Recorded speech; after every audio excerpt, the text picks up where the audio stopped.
മറ്റാരുണ്ട് LDF അല്ലാതെ? നമുക്ക് പറവൂരിലേക്ക് ഒന്ന് പോകണം. അവിടെ വിപിൻ സി വിജയനുണ്ട്. വിപിൻ, ഇക്കുറി പറവൂരിൽ എന്താണ് എല്ലാവരും കൂടെ വി ഡി സതീശൻ തോപ്പിക്കണം എന്ന് പറഞ്ഞ നിൽപ്പാണ്. വി ഡി സതീശൻ പറവൂരിൽ തന്നെ കുറേ അധികം ദിവസങ്ങൾ ചെലവിടുന്നത് കണ്ടു. അതുകൊണ്ട് ഒരിക്കലും ഇല്ലാത്തവണ്ണം പറവൂരിൽ കുറച്ച് പോരാട്ട കടുക്കലുണ്ട്. എന്താണ് കുട്ടിക്കലാശത്തിന്റെ പറവൂർ കാഴ്ച, വിപിൻ?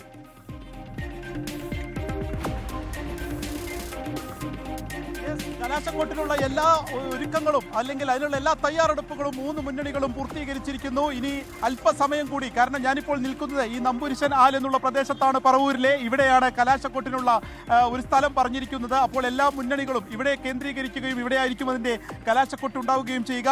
ആഷ്മി സൂചിപ്പിച്ചതുപോലെ തന്നെ കേരളത്തിലെ ഏറ്റവും സുപ്രധാനമായ മണ്ഡലങ്ങളിൽ ഒന്നാണ് പറവൂർ. പ്രതിപക്ഷ നേതാവ് വി ഡി സതീശൻ മത്സരിക്കുന്നു. ഏകദേശം 1/4 നൂറ്റാണ്ടായി അദ്ദേഹത്തെ കൊണ്ടാടുന്ന ഒരു മണ്ണ് എന്ന് തന്നെ പറയാം. അതിൽ എന്തെങ്കിലും രീതിയിലുള്ള ഒരു മാറ്റം ഉണ്ടാക്കാൻ കഴിയുമോ എന്നുള്ളത് തകൃതിയായി തന്നെ LDF നോക്കുന്നു. അങ്ങനെയാണ് കയ്പമംഗലത്ത് നിന്നും അവിടുത്തെ സിറ്റിംഗ് MLA ആയിട്ടുള്ള E.T. ടൈസൺ മാസ്റ്ററെ പറവൂരിലേക്ക് കൊണ്ടുവരുന്നത്. കഴിഞ്ഞ പ്രാവശ്യം 21,000-ൽ സമ്മാനമായിരുന്നു പ്രതിപക്ഷ നേതാവിൻ്റെ ഭൂരിപക്ഷം എന്നുണ്ടെങ്കിൽ ഇപ്രാവശ്യം അത് വർദ്ധിപ്പിക്കുക എന്നുള്ളതാണ് അവർ ലക്ഷ്യമിടുന്നത്. പക്ഷേ വികസനത്തെ ചൂണ്ടിക്കാണിച്ചുകൊണ്ട് ഒരുപക്ഷെ പുനർജനി പദ്ധതി ഉൾപ്പെടെ ചൂണ്ടിക്കാണിച്ചുകൊണ്ട് അതെല്ലാം തന്നെ വോട്ടായി മാറും എന്നുള്ളതാണ് പ്രതീക്ഷയിലാണ് ഇപ്പോൾ LDF ഉള്ളത്.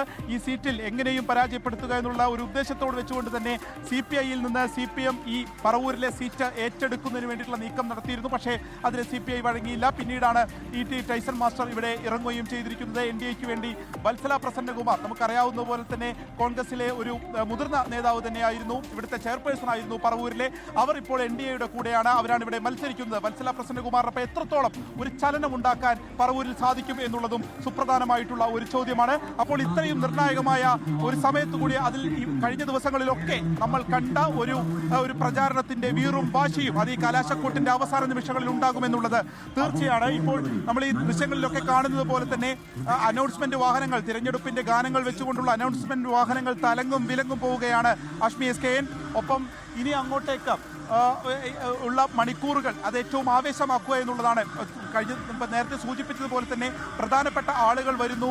ഒപ്പം ഈ റോഡ് ഷോകളൊക്കെ തന്നെ ഒരു കലാശക്കൊട്ടിന് സമാനമാകുന്ന കാഴ്ച എറണാകുളത്തും കണ്ടതാണ്. UDF-നെ സംബന്ധിച്ച് ഈ മധ്യ കേരളം പിടിക്കുക, അങ്ങനെ അതുമാത്രമായിരിക്കും അധികാരത്തിലെത്താൻ ഏറ്റവും പ്രധാനം എന്നുള്ളത് അവർ കണക്കുകൂട്ടുന്നുണ്ട്. അതുകൊണ്ട് തന്നെ എറണാകുളത്ത് കഴിഞ്ഞ പ്രാവശ്യം 9 സീറ്റുകളാണെങ്കിൽ ആ 9 എന്നുള്ളത് ഒരു 10-ന്റെ മുകളിലേക്ക് പോകണം എന്നുള്ളതാണ് അവർ പ്രധാനമായും ലക്ഷ്യമിടുന്നത്. ഇടുക്കിയും കോട്ടയം കൂടി കിട്ടുകയാണെങ്കിൽ അധികാരത്തിലേക്ക് എത്തുമെന്നുള്ളത് ഉറപ്പിക്കുന്നു എന്നുള്ളത് കൂടിയാണ്.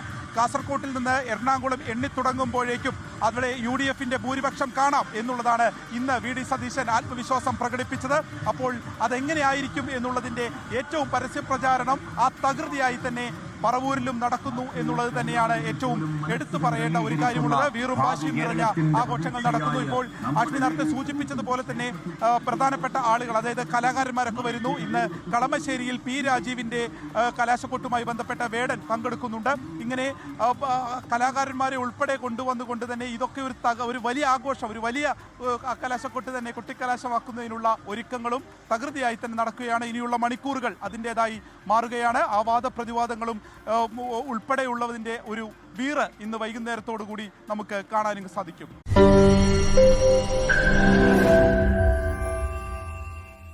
ലോകത്തെവിടെയായാലും ഏത് സമയത്തും 24 വാർത്തകളും ഓഗ്മെന്റഡ് റിയാലിറ്റി പാക്കേജുകളും എക്സ്പ്ലെയിനറുകളും വിശദമായി കാണാൻ ഞങ്ങളുടെ YouTube ചാനൽ നിങ്ങൾക്ക് സബ്സ്ക്രൈബ് ചെയ്യാം.